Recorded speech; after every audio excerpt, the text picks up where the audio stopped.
Good afternoon, everyone. It is October 24th, 12 o'clock exactly on a pretty cloudy but cold Houston afternoon. My name is Faisal, and y'all already know what these videos are about. I'm just going to go over some of the stuff that I found interesting throughout the week. It was a pretty big week as far as earnings season continuing.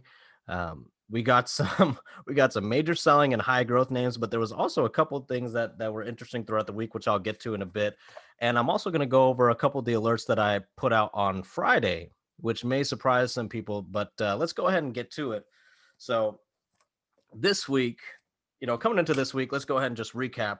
I was expecting some selling, but I wasn't for sure. I think on Sunday or Sunday or Saturday, I had mentioned that I was going to be neutral on Monday, that the market could go either way. But by Monday, I should have the right signs and figure out which way the market wanted to go. And for the most part, on Monday night or Tuesday morning, I had gotten those signs and I had told people, hey, this market's coming down. It's looking like everything's lining up. And for the most part, it was right. I think my shorts did amazing this week. Peloton down. How much was it down? Almost 7% this week. MongoDB down 7% this week. Tesla down 4.5% on a really nice earnings beat, and I forgot what else. I think silver was flat. No, silver was up a little bit. Okay, and then XLK down 2.2%, and the almighty pen down more than 10%. So it was a really nice week for me. I think for the most part, the selling in my stocks went in the direction that I wanted it to go in, and definitely had that volatility that I was expecting. But one thing that was different about this pullback, and keep in mind, this was not just segmented to these stocks that I pulled up. You could take a look at Okta, which is a cybersecurity leader, down 10%. How much was Adobe down? Adobe down 3%. Actually, real quick, let's go ahead and just take a look at the overall sectors. Actually, no, I'll get to that in a little bit.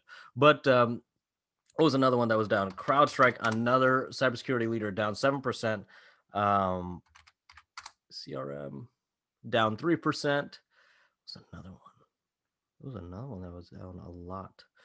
Datadog, another cloud stock.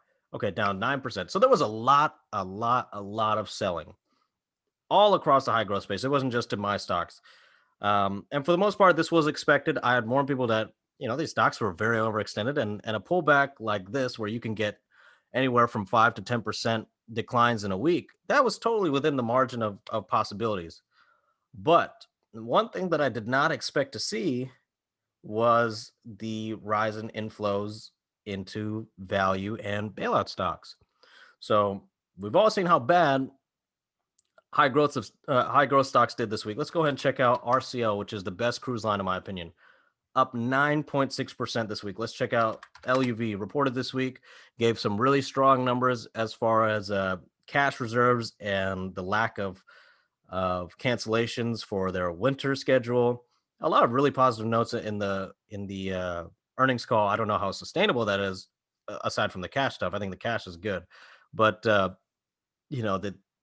this stock was up almost 8%. Let's take a look at Delta Airlines, up 8%. This one I'm sadly short on, but we'll see. I'll get to a little bit on that in a little bit. But I did not expect to see these types of inflows. Let's check out Marriott Vacation, which is a travel stock, up 8.5%. And then let's go ahead and check out the main value sectors compared to tech. So XLE was up 0.66%.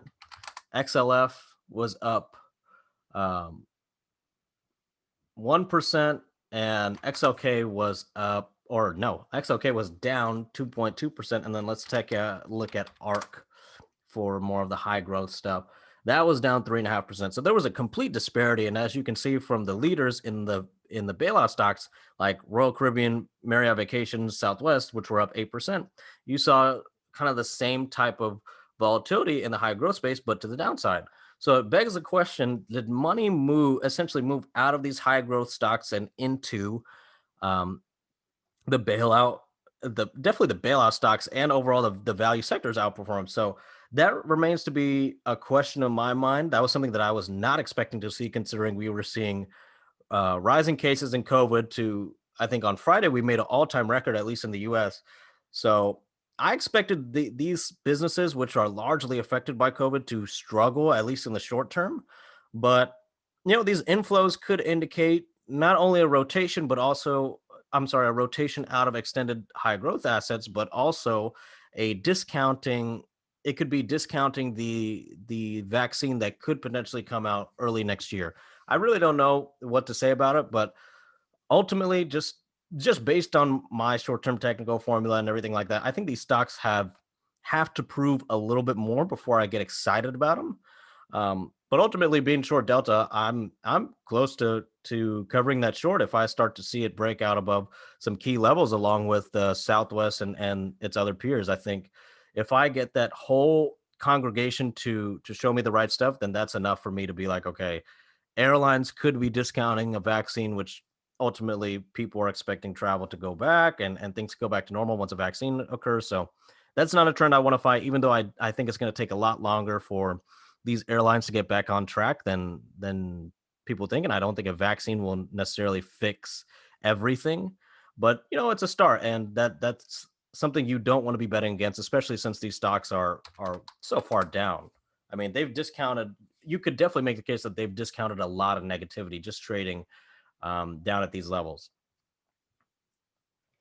So for as I said, Friday, okay, I was short from Monday to Friday, definitely, I think Friday morning. I was feeling good about my shorts. And then I started to get some interesting signals. Uh, Not only did I feel like these high growth stocks were short term oversold. They were starting to hold some key support levels. A lot of stocks, whether it was Okta, Coop, um, there was another one that there were a couple of them. Even Peloton actually held a nice support level. There were a couple of them where I saw the selling. Oh, Zoom. I saw the selling and throughout the week, and I was like, okay, the the the value guy in me or the volatility guy in me feels like there still needs to be more of a balance in order to, or I'm sorry, there needs to be more downside volatility in order to create that balance. Like for instance, we could take a look at Peloton that shot up this much. For this stock to, oh, I'm sorry, not Peloton, or this is Zoom. Yeah, Peloton, same thing. So for this stock to have this type of parabolic move, there has to be some balance to the downside. Like there can't just be one bad week, right? I mean, it doesn't make sense to me in my mind. It could happen. Like I've seen it happen plenty of times where the stock will move up right here and it'll actually just consolidate throughout this small range and wait for the moving average to catch up, and then it'll make a next leg up. I've seen that happen multiple times with high growth stocks, but because the characteristic is apparent in a lot of high growth stocks, I'm assuming that because it's that broad of a move, they should see more downside. It's not just a individual stock type deal. So it's not like all of them can consolidate. I think once again you're going to have this market sort out the winners and the losers, the overvalued from the undervalued. Once um, the optimism for other sectors starts to come back in and growth becomes more broad once again.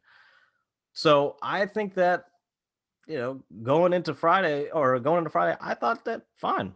I can hold on to these shorts and everything was going to be fine. But I think around Friday at 10, I decided to cover my Tesla short because I was seeing a lot of these signs that Peloton, Zoom, multiple high growth stocks were starting to show those initial signs of bottoming out. And so much so that I ended up even making a very risky purchase that I'll go over later on. But yeah, I think if you're short now, I would consider lightening up for sure. But if you are a bull, like definitely you're totally on the opposite side of me. You think this market can't continue to go up. This would be the area where you would buy, I think, these high growth stocks, which is surprising because I really thought that there was going to be a lot more downside. And especially since this was just one week, you could say that the negative momentum could carry on to next week. But when I started to see um, this broad support, these broad support levels holding on multiple high growth stocks, it makes me feel like, okay, um, maybe the downside is in, and now a consolidation is likely, or in some cases, they could even break out above previous highs if the companies are that good, because the market still seems to favor high risk and growth. I mean, it's clearly telling you that the way that IWM is performing. Um, IWM continued to outperform the majority. I think it outperformed all the indexes. Yeah. So high risk appetite is still high in my opinion, even if it's not high growth. But ultimately, when high risk appetite is still high, I think it bodes well for the bulls when these high growth stocks do pull back to nice levels. I think you're still going to have this buy the dip type of mentality and ultimately take the winners up, definitely the better stocks higher.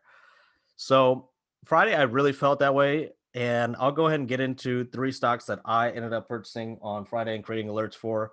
So, first one, we're going to go over Restoration Hardware. Now, this one was not a high growth stock. Granted, it is growing 45% next year. I mean, look at this from 2019 to 2020. There's no number right here, but that's a huge jump, 4 points, or, three and a half, whatever, 3.6. Um, and then, going up 45% growth from this type of year is incredible, in my opinion. It's a really nice earnings growth.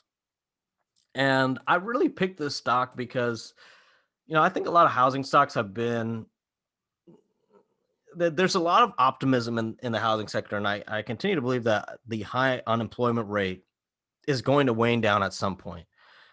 Sure, you could get the initial boom as people move out of apartments and into homes, but I don't know how long that boom's going to last if unemployment is this high. Like the natural demand for homes is altered because of this high unemployment, even if you do have this boom spike. So ultimately, I was just unsure. I like DHI, I like PHM in the housing sector, but I just am a little bit uncertain. I know that rates are low. People will be able to get once you do have money and a job and everything like that. People will be able to get a home a lot easier, but that's these stocks have already propelled so high. So ultimately, I'm not saying to not get into these stocks, because by all means you could definitely get into them. Look at the growth for this year, next year. It's totally accelerating faster than any point in the last 5-6 years. But for me, I wanted to play something more immediate. So as these homes get closed today, as the demand is still hot right now, um, I think that that's very good, but it also leaves this gap in terms of time, to where people have to fill in. Oh, sorry, people have to fill in their homes with furniture, and ultimately, when I look at this entire crisis, I think who is moving in this economy, because if unemployment is so high but housing is in a boom right now, who exactly is moving? And my thesis is that it's people with money, people who are coming from New York and moving down south Texas, and they're going to realize just how cheap it is down here. And I think when you got money, Restoration Hardware is probably the most premium furniture outlet or furniture place in America, at least from my perspective. That's usually rich people that I know, they love Restoration Hardware. That's where they get a lot of their furniture. So in my mind, if there's a rich demographic or a wealthier demographic that's buying homes, but they're coming from apartments which are smaller, they're obviously not going to be the same size as homes. They're going to need to buy more furniture. And so I think that bodes insanely well for Restoration Hardware, especially over the next 1 to 2 years. Even if there is some type of unemployment glut that could affect those overall housing stocks, I think Restoration Hardware will continue to see a nice amount of inflows as this trend continues, where people are moving out of apartments and into homes. So it's just another way to play that housing trend. I really liked it. The technicals matched up. I got a short term technical signal, I think around 11 o'clock, and that stock went up. I believe I got it at 383.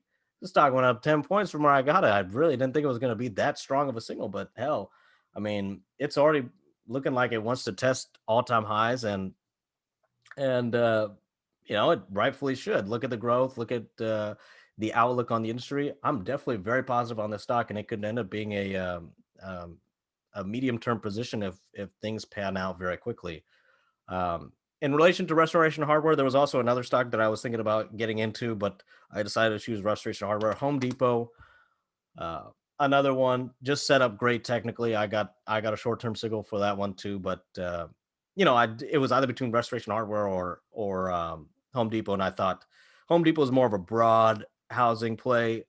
If unemployment wasn't so high, I would say Home Depot, the runway still looks great, but Restoration Hardware, once again, is specifically for my theory that who's moving and where they're moving from and all this different stuff. But Home Depot still going to be good. I think it's still going to go up.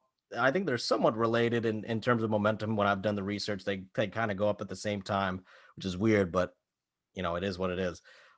So keep an eye out for that one this week. Next, I am going on to my premier pick in the semi equipment space, ASML. Just recently, I used to value Lamb Research a little bit higher than ASML, but man, the momentum in the stock, the short term technicals in the stock, it just clearly separates itself. It reminds me of Nvidia, how Nvidia kind of rules the chip game. ASML feels very much so. It trades kind of in the same way, in my opinion. And you know, even though it kind of got killed on its earnings, I believe its earnings were right here, dropped, and it's still trading much lower than the low of its earnings, which is it should be seen as that should be seen as very negative. Uh, Lamb also reported this week. I thought it reported an excellent quarter, great for the demand of semis in general, and I just overall the expansion of semis and the demand of semis. You are going to need way more equipment if you in order to keep up with that demand, and so like don't be surprised when Taiwan Semiconductor calls Lam Research saying, "Hey, we need all this new equipment because we're building a new factory or something like that." I think that's definitely in the play just based on demand trends and where technology is going and how the uh, what is that word? How the replacement cycle will go probably within the next 1 to 3 years as the old chips get replaced with new chips. You're going to see these guys do really well. And um, the main reason why I like semi equipment players specifically is because of their value relative to their growth. So as you can see, I mean, Lamb kind of got shaken up a bit, but even after this bad week, still a 19 PE, but it's still trading close to its all-time high. You're telling me this stock was probably at a 22 PE or something like that, but it's growing 40%. Granted, oh, this is okay. This is 2019, 2020. Damn. So in 2021, they're going to grow 40%. And then 2022, they're going to grow 11%. That's a pretty nice number. Um, and once again, you're seeing revenue acceleration pick up from 2% in 2019 now to 47% in the most recent quarter.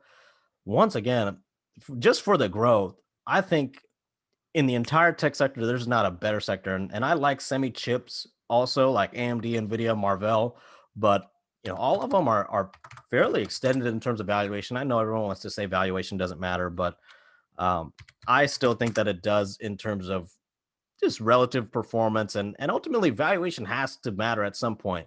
You're still going to get great growth from these individual semi chip names. You're still going to get great price returns, but this move that you see in Nvidia right there, you could see something like that in a stock like Lamb as people start to value its growth a little bit more. You could see this PE, as I was saying before, at its high, it may have been 22, 23 PE. With this amount of growth, you could see this become 40 or 50, 60 PE, depending on the risk appetite in the market, which still looks very healthy, still looks very high. So I'm expecting high premiums from these types of companies. Let's go ahead and take a look at the main one that I was talking about, ASML, growing 31% in 2020, then 30 or 28% in 2021. It's still a higher PE, but once again, it's definitely got a lot more consistency in terms of revenue and earnings. Also has a lot lower debt than LRCX, but the stock has performed, I believe, better over the last 2-3 years than LRCX. But I could be mistaken. I don't know the exact numbers, but from pretty much 100 to 400 in 2017, and this one went from 92 to see. Maybe they may be closer. Maybe Lamb may be a little bit better, but Just for this case, just based on my short-term technicals and everything that I've seen in the past, I like ASML better. But this play was not so much a play on ASML, but more on a play on the semi equipment space in general. So you could pretty much pick up Clack here, which is another really good one. I think they have earnings next week though, so you may want to wait on that. AMAT is another fantastic one. Margins really looking really good. Um, Estimates, once again, look at this industry. This is what the industry is trying to tell you. This is where you want to be, where the growth is. 35% just this year, 13% double digit next year. You're seeing revenue acceleration compared to previous quarters.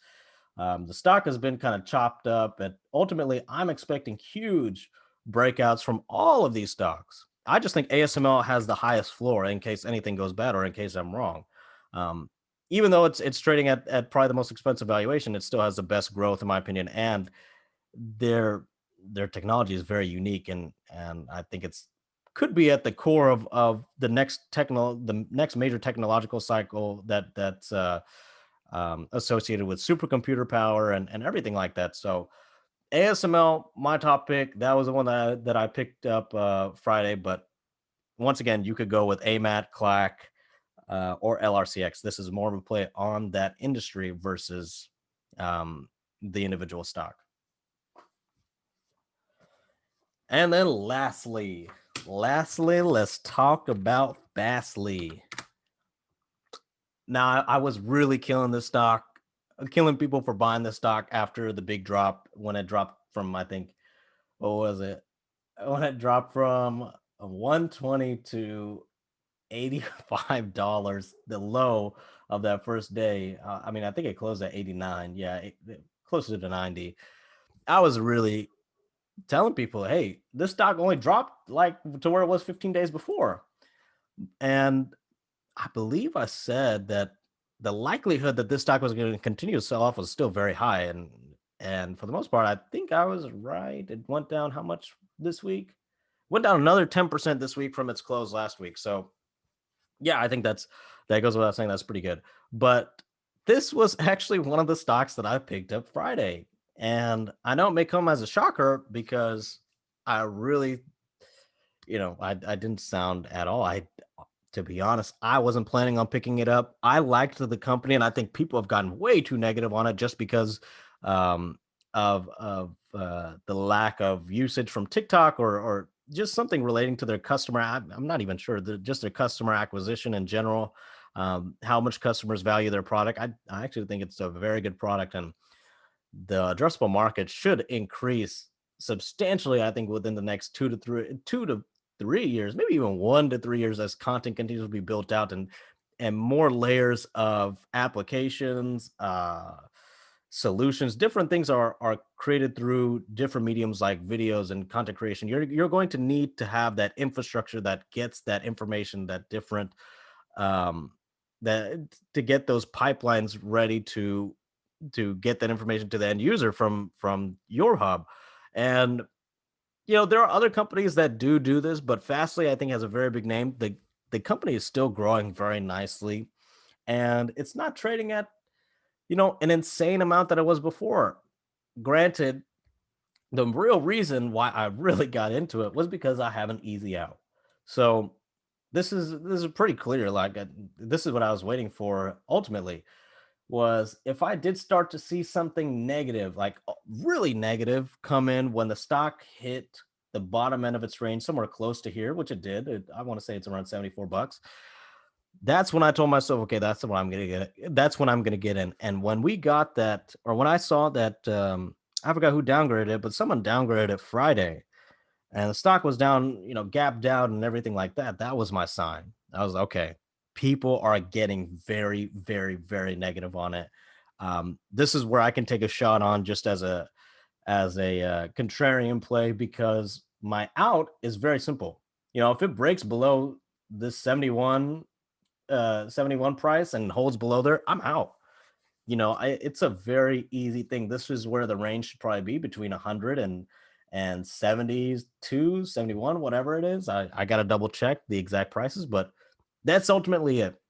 if I'm predicting that high growth, like what I was saying before, was showing me these signs that it's short-term oversold, and a lot of my leaders are bouncing back from key short-term support levels, then it's worth taking a flyer on it. And the downgrade only made me love it more. So that was a very surprising pick. I had no idea that I was going to do it, but I was looking at it, I was like, damn, this feels like the right time to get in. And even if I'm wrong, the out is very clear. So once again, look for it to keep this range. If there's, I know there's a lot of people. I had a couple people message me about what to do with Fastly and how low do I think it could go. Had no idea how low it could go. Had we not gotten that downgrade, I would have not bought it at all. So I think that downgrade really helped the stock, gapping it down, creating that sense of urgency and just liquidating people. People liquidated at a higher rate than they did the past 5 days. And ultimately, I saw some nice buying come in at the bottom. I was one of those buyers, and I'm just praying that it holds the bottom end of the range. But if it doesn't, I'm out. It's a pretty simple procedure. All right, and lastly, just to wrap things up, where do I expect this market to go next week? So, as I mentioned before, just 5 seconds ago, high growth should be bouncing back from these support levels because it's just too oversold. There are too many leaders that are too short-term oversold. Now, that doesn't mean these stocks are going to bounce back in a V shape like what you see, bounce back and go up all the way to here. No, you could pretty much see a scenario where, like here, where these stocks clearly oversold from here, bounce up one day, and I will probably know maybe about Wednesday or so whether or not this market is really strong. Maybe Thursday latest, whether or not the strength is for real. But I'm still iffy. I still think there could be more volatility to balance out the upside equilibrium within a lot of these high growth stocks. But I I just I tend to think that the market will continue to at least somewhat grind higher because it's just shown so much resiliency and I just don't know. Honestly, I don't even want to make any too far out cases as far as where I think the market's going to go beyond a week by week basis. But you know, at this point, it can go any way, and I think it's very important to be active and if you are going to be in these high growth names and these very risky names, definitely very important to be active. But just to get aside from that and get back on point, I think this market's going to get really, really funky this week. Um, Last week we had financials, energy, value sectors do really good. I actually think by the close on Friday, they were showing a lot of weakness as well. And that gave me some confidence in my recent purchases as far as my tech stocks like Fastly and ASML because if they were seeing selling as value was seeing buying, now that I'm seeing the initial signs of slowdown in value stocks, um, if they continue, I think that bodes better for the tech sector in general. That's just the way it's kind of been going. It's been a very inverse relation. We've already covered this many times throughout the year, and that continues to persist. But keep that on your note. I definitely think that even stocks like Southwest, which reported really good, they're going to continue to get rocked and actually see the more of the brunt of the selling. Whereas high growth, which people think is now going to be selling even more, we'll probably see some more buying early on. Whether or not they take the market or they can go back to all time highs is another question. But I definitely expect about a 3 to 6% bounce in a lot of these names that sold off hard, like Okta, Fastly, MongoDB, just the high growth leaders in general, Tesla. So keep that in mind. I think it's gonna. I don't know which way the indexes will go. I'm assuming you're probably gonna see the Dow be flat, the S&P go down a little bit as energy and financials way down, but the Nasdaq, of course, I think that's the one I'm definitely high on. I think the Nasdaq will be very positive early on, but once again, it's a wait and see. Um, as far as if the strength is real or not. So that's pretty much all I had to say. I'm going to be talking a little bit more about it as the week goes on. It's going to be a very important week. So be sure to read my updates on Discord. I put them in the live equities channel. I post it 95% of the time. I usually post in the morning around 10 and then at night just to recap what happened throughout the day. So if I get those signals, that's where I'm going to be posting them. If I feel like high growth is going to be selling off again, that's where I'm going to be posting it. So just be on the lookout for that. As always, I hope y'all enjoyed this video. Have a great day and happy trading. Peace.